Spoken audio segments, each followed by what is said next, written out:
Question 6. Write down the first three terms in the binomial expansion of 1 minus 4x to the power minus a half in ascending powers of x. State the range of values for which the expansion is valid. By writing x is 1/13, find an approximate value for square root 13 in the form a over b, where a and b are integers. Okay, so start with the sequence. 1 minus 4x to the power minus a half.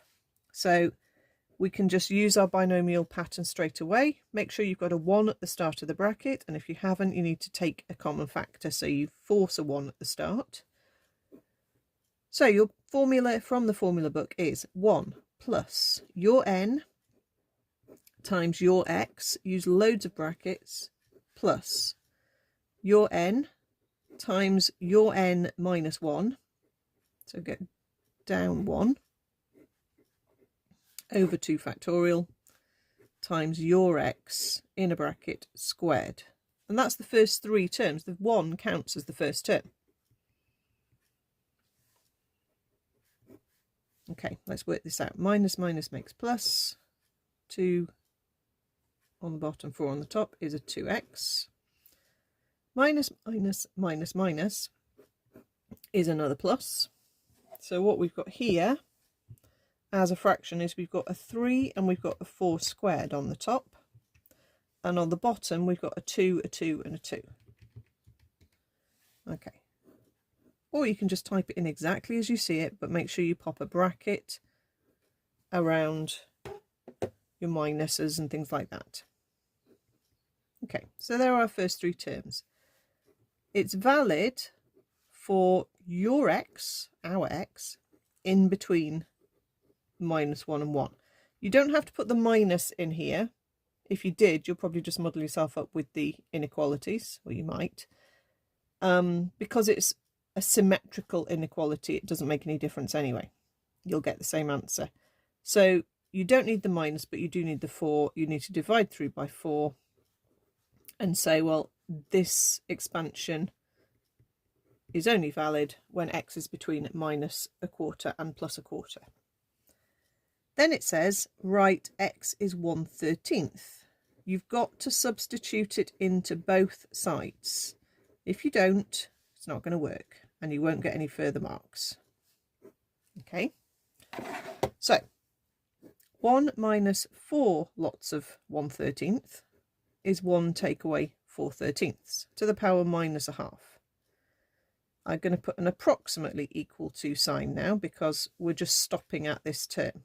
1 plus 2 lots of a 1/13 plus 6 lots of a 1/13 squared. Okay, so we can obviously work out both sides.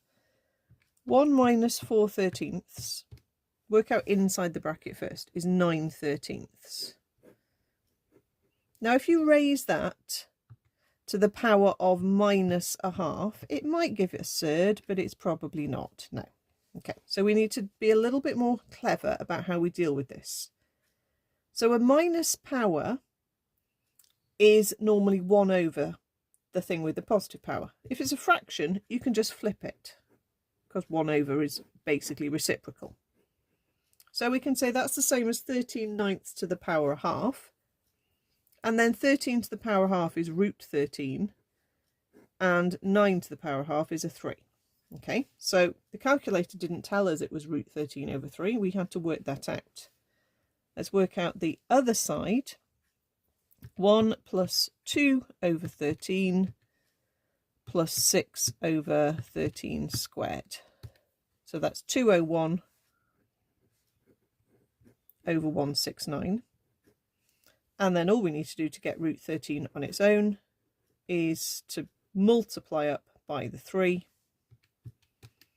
and get 603 over 169. And hopefully that is about root 13. So we could check by squaring that fraction.